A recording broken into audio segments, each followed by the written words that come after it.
Con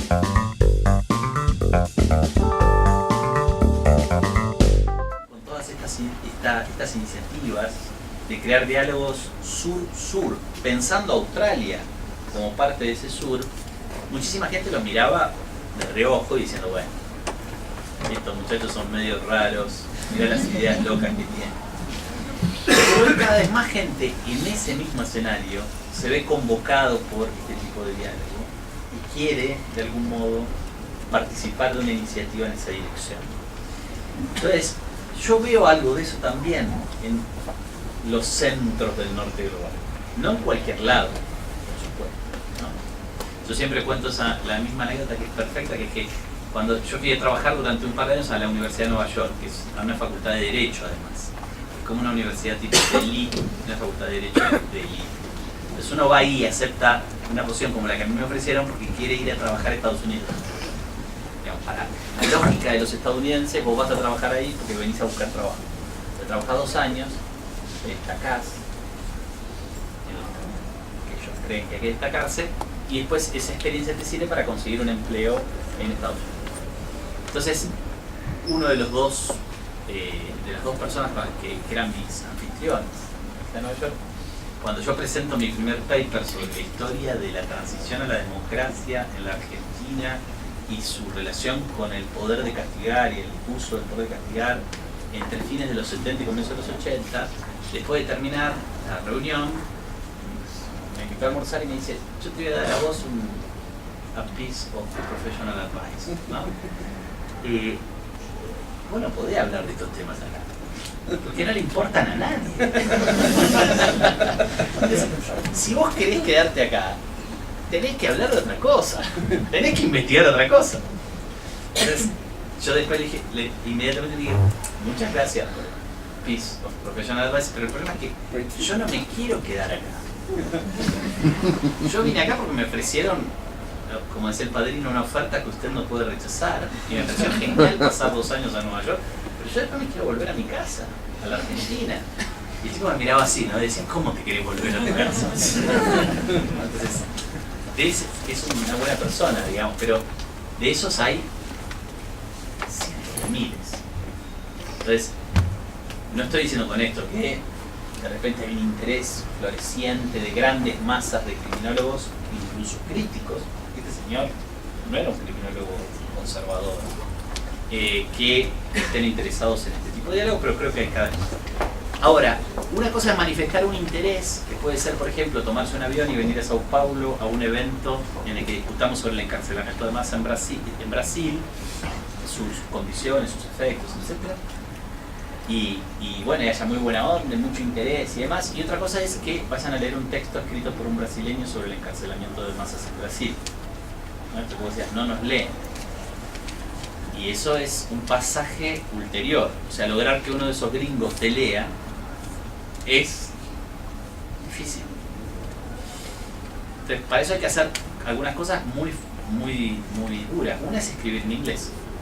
Ninguno de estos gringos lee en otro idioma que no sea inglés, con muy contadas excepciones. Por ejemplo, mi amiga Kerry Carrington, que no solamente lee español, sino que además está estudiando español 3 días por semana porque cree que hay que estudiar español, porque si ella quiere hablar con la gente del sur tiene que hablar en español. Entonces, está gastando 3 días de su vida, 3 horas por día en aprender español, porque le parece injusto que vos tengas que escribir todo en inglés para que ella pueda leer algo sobre lo que pasa en América Latina. Pero es un caso extremo, de una persona con mucho interés. Entonces me parece que es indispensable escribir en inglés, y eso es terriblemente difícil, no solamente porque hay que escribir en otro idioma, sino, como decía antes, un poco a guisa de ejemplo, porque hay que escribir de un modo particular, y luego tenés que lograr que esos papers te los acepten las revistas científicas que estos señores leen, que no son cualquier revista científica. Bien, hay una jerarquía. Hacer eso no es fácil. A mí me parece que hay que hacerlo, ¿no? Y por eso hago estos videos en inglés. Lo que sí creo que hay que hacer simultáneamente es que no puedes publicar solo en inglés. Esto es muy importante. Yo vivo en la Argentina y tengo una maestría en criminología, en la cual hay 1/3 de mis maestrandos que tienen dificultades para leer inglés. Entonces, nosotros no nos podemos permitir vivir y trabajar en Brasil o en la Argentina y escribir en inglés. No está bien. Entonces, está bien escribir en inglés para que ese tipo te pueda leer y vos puedas crear estos diálogos. Pero lo que sí no puedes hacer es escribir solo en inglés.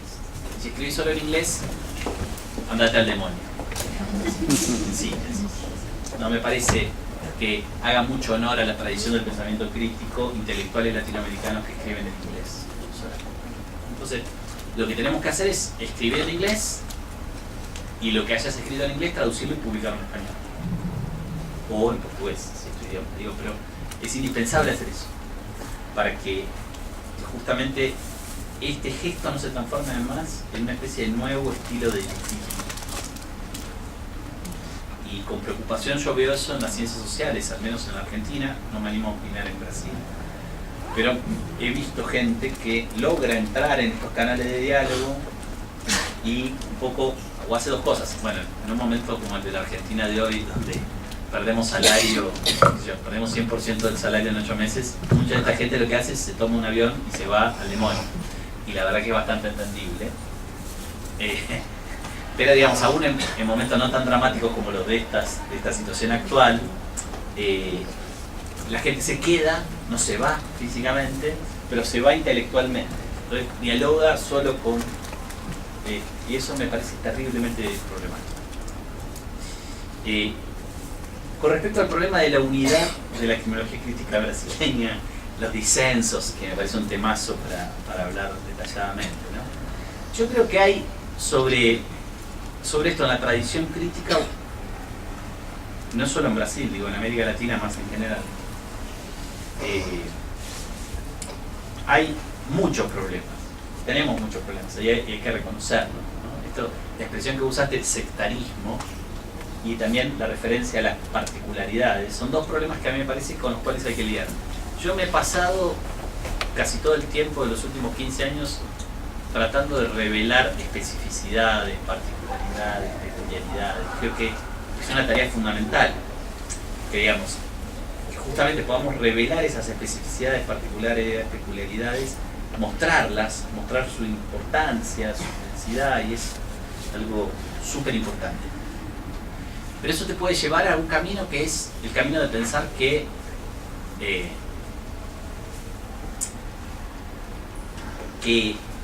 eso que vos estás revelando tiene un carácter único y irreductible, ¿no? Entonces que requiere de una comprensión que es específica, que es peculiar y que por tanto no tiene capacidad de dialogar con lo que pasa en otro lugar con ese mismo problema, o lo que pasa con otro problema en ese mismo lugar.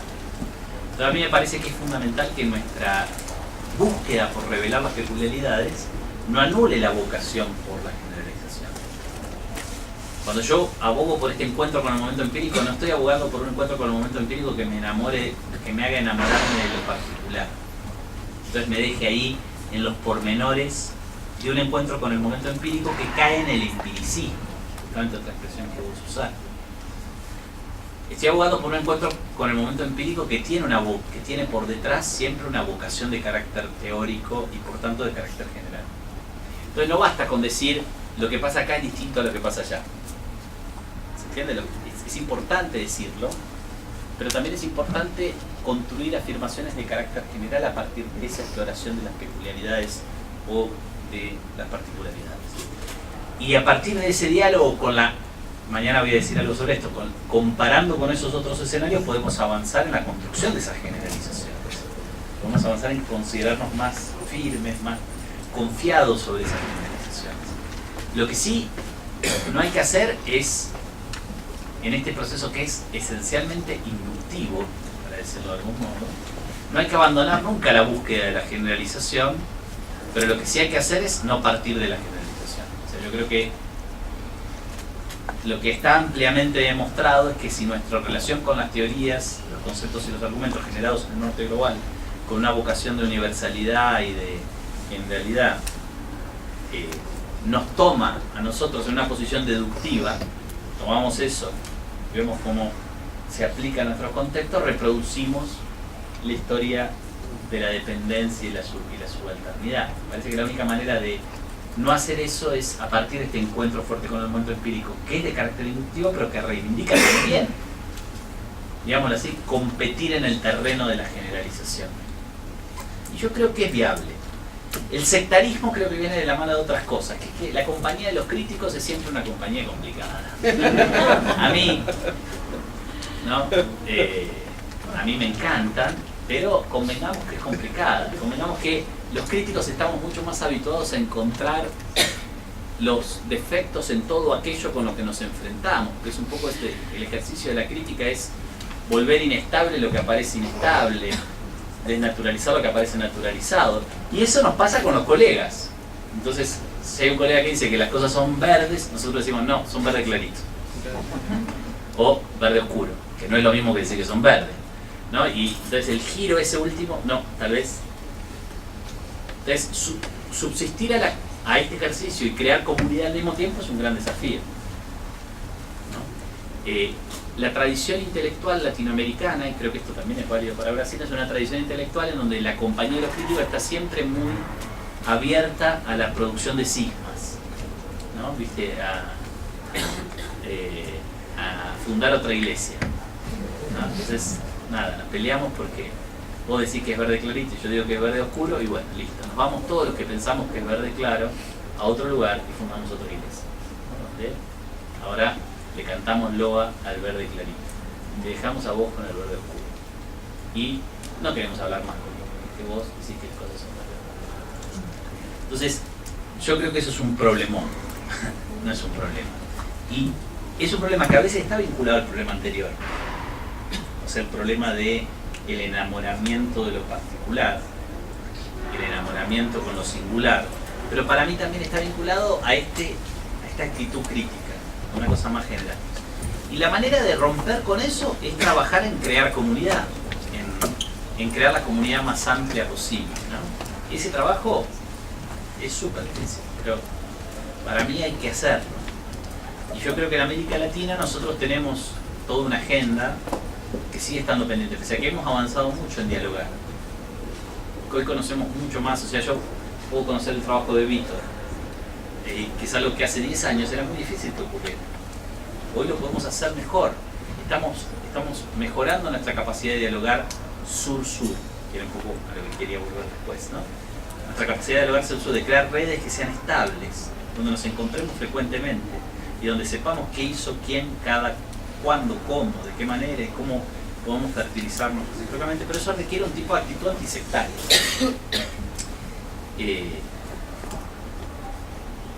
No es fácil de hacer, pero yo creo que hay que seguirlo intentando. Hay que crear las redes más amplias posibles, ¿no? Entonces, por ejemplo, si vos haces un evento sobre el problema de las prisiones en América Latina, haces un evento en donde venga todo el mundo que trabaja sobre las prisiones en América Latina. Este es tu ideal, ¿no?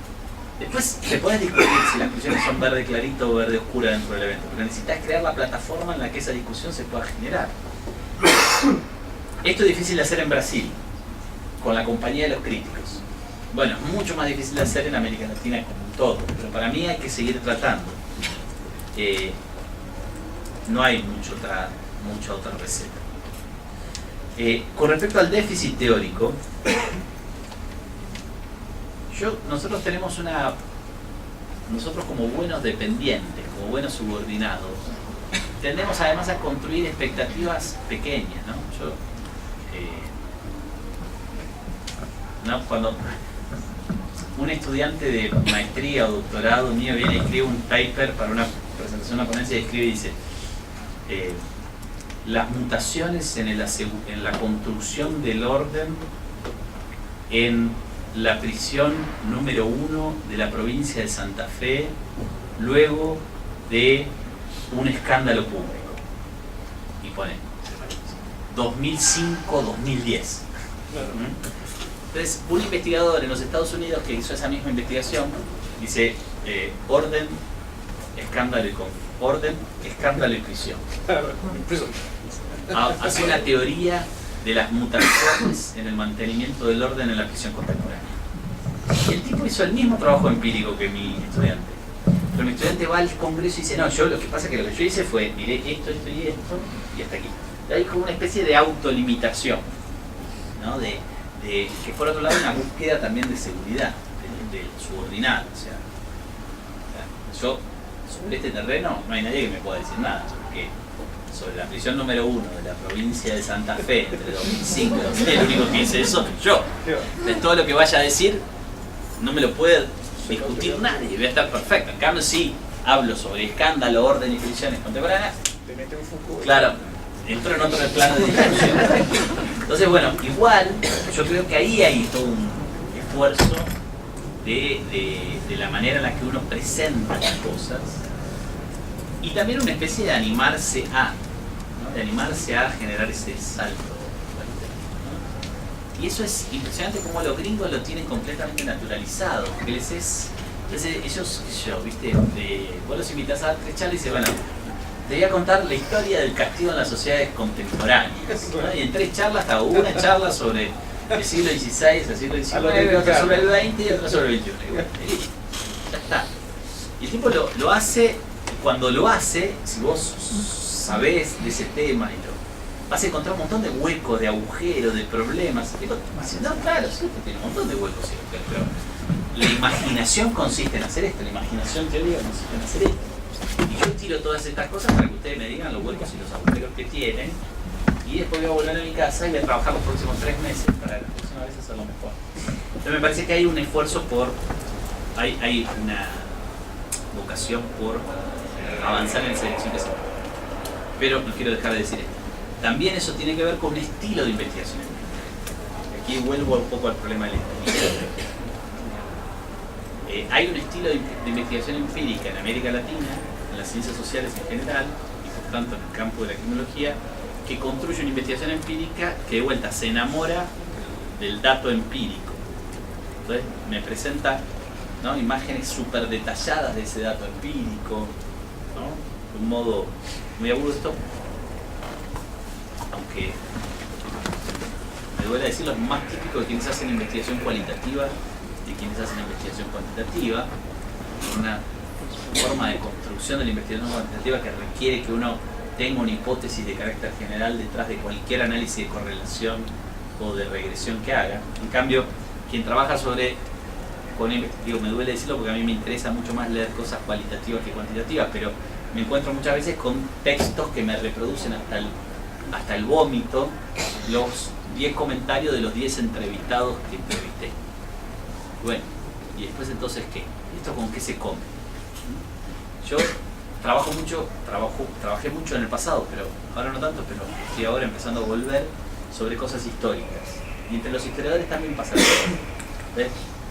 Te encontrás con un historiador que dice, bueno, yo analicé 60 expedientes criminales de entre 1867 y 1869, en el que mostré que los jueces penales no aplicaban el nuevo Código Penal y la pena de prisión que estaba regulada ahí, sino que seguían aplicando el derecho colonial. Bien, listo. Ya está, terminó tu paper. No tenés más nada que decir. O sea, se presenta en 1 minuto y medio. Laburaste 1 año leyendo los expedientes judiciales, pero lo que decís, lo que tenés para decir es eso. Tu capacidad de conectarlo con un argumento de carácter general terminó ahí. Listo. Bueno, me quiero cortar las venas. Si escucho 10 papers como estos, me aburro terriblemente. Entonces, lo que pasa entre los historiadores del crimen y la justicia penal en América Latina es que cuando vas a los congresos que se organizan, los seminarios que se organizan, te encontrás con una porción de las presentaciones que son de ese estilo, que son parecidas al de el investigador enamorado de sus 10 entrevistados, que te cuenta con lujo de detalle lo que dijeron, y no trae ninguna afirmación de carácter, no digo generalísimo, sino de un mediano alcance. Entonces me parece que hay que revisar cómo nos encontramos con los números. Cómo evitamos el empirismo así, burdo, tosco. No es fácil de hacer tampoco. No es fácil de hacer tampoco, pero es indispensable hacerlo. Y a mí me parece que en eso crear los espacios de debate también es útil. Y de vuelta vuelvo un poco al no sectarismo. Yo, si me encuentro con un tipo que hace eso en la Argentina, y no sé, habló con 10 pibes, 10 chicos, a los cuales la policía los detuvo, los maltrató. y me cuentan en detalle cómo los maltrató y cómo lo mal que le hicieron y demás. Termina ahí el paper, yo lo escucho y digo, che, fenómeno, esto, ¿con qué lo podemos conectar? Esto está pasando ahora y antes no pasaba. Esto pasa en ese lugar y no pasa en otro lugar. ¿Qué autor vos leíste que hable de eso? ¿Y qué categoría construyó para pensar por qué los policías hacen eso? Con esas tres preguntas, ese trabajo empírico puede ser la base para una elaboración que tenga una vocación por... Para eso es indispensable que ese pibe se encuentre con alguien que le diga esto. O sea, yo cualquier otro, digo, quiero decir, es indispensable que haya el espacio del debate. Y por eso hay que ser antisectario. Digamos, porque si en el sectarismo te lleva a dialogar con los diestros, hacer lo que vos querés que haya que hacer. Y entonces los espacios de debate dejan de cumplir este rol. Es como predicar entre los convertidos. Le hablas a los 10 que ya se convirtieron y que hacen lo que vos crees que hay que hacer. Por eso me parece que es...